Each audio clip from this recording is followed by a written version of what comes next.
Bapak, Ibu, dan saudara-saudara sekalian yang dikasihi Tuhan, kita akan melanjutkan pelajaran tentang manfaat berdoa.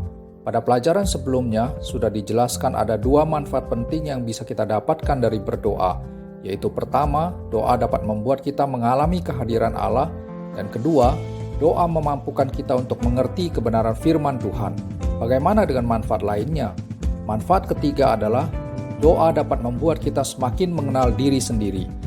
Doa dan Alkitab supaya firman Tuhan tertulis merupakan sarana yang Allah sediakan bagi orang percaya untuk mengenal diri Allah dan sekaligus mengenal siapakah sesungguhnya manusia di hadapan Allah.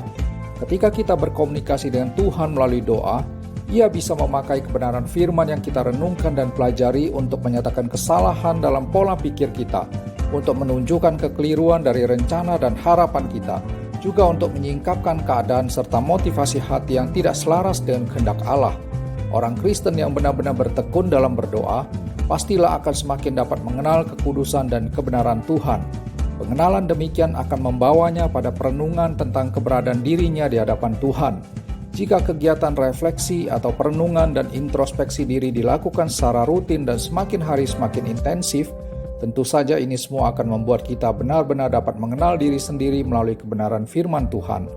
Doa sebagai komunikasi dan relasi personal dengan Allah seharusnya berdampak nyata terhadap pengenalan diri sendiri. Siapakah diri kita di hadapan Tuhan? Mari kita bertekad untuk mengenal kebenaran tentang diri kita melalui kehidupan doa yang serius. Keempat, doa memberikan kuasa rohani kepada orang percaya.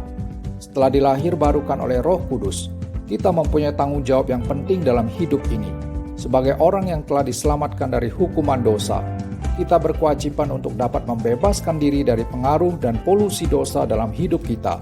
Tuhan menuntut kita untuk mematikan segala sesuatu yang bersifat duniawi pada diri kita. Ini tercatat di Kolose 3 ayat 5. Sebagai manusia yang lemah, kita tidak kebal terhadap berbagai kemungkinan yang dapat menyeret kita dalam perbuatan dosa selama masih ada di dunia ini. Untuk bisa mencapai hidup dalam kemenangan, mampu mengalahkan berbagai pencobaan dari kedagingan dan kuasa si jahat, kita sangat membutuhkan kuasa rohani dari Allah. Dari mana kuasa kemenangan ini didapatkan? Tentu saja dari berdoa. Doa yang merupakan komunikasi hati dan persekutuan rohani dengan Allah dapat memberikan kepekaan rohani kepada kita untuk memiliki sikap waspada dan berjaga-jaga terhadap kejatuhan ke dalam dosa. Tuhan Yesus mengatakan, "Berjaga-jagalah dan berdoalah, supaya kamu jangan jatuh ke dalam pencobaan. Roh memang penurut, tetapi daging lemah." Matius 26 ayat 41.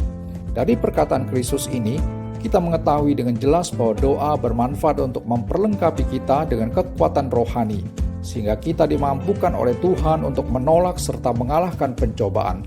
Kiranya setiap kita dapat menyaksikan kemenangan demi kemenangan dalam peperangan rohani, dan melalui doa, kita mengalami secara nyata bagaimana kuasa rohani dari Allah benar-benar tersedia bagi orang yang sungguh-sungguh mau hidup menyenangkan hati Tuhan.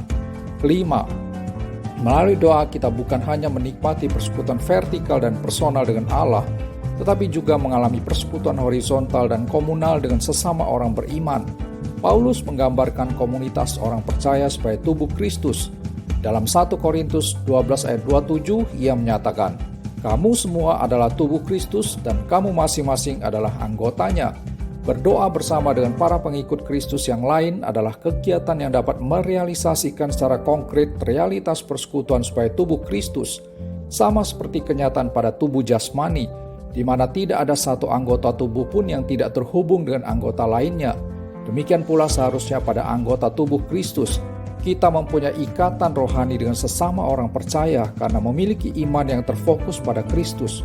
Tuhan Yesus adalah sumber kehidupan rohani kita, dan Dia jugalah yang menjadi sumber kekuatan rohani kita.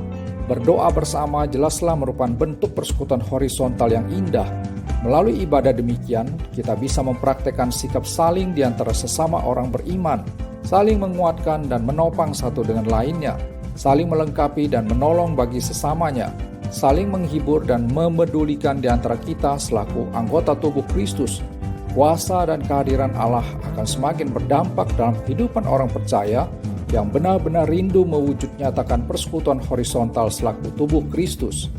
Kesimpulan dari pelajaran kita kali ini adalah Berdoa merupakan suatu disiplin rohani yang penting dalam perjalanan kehidupan iman orang Kristen yang mau memiliki kerohanian yang bertumbuh. Berdoa sangatlah bermanfaat bagi kesehatan dan kedewasaan iman setiap orang percaya. Semoga kita sebagai pengikut Kristus dapat merasakan dan mengalami secara personal berbagai manfaat yang sudah dijelaskan di atas. Tuhan memberkati kita semua.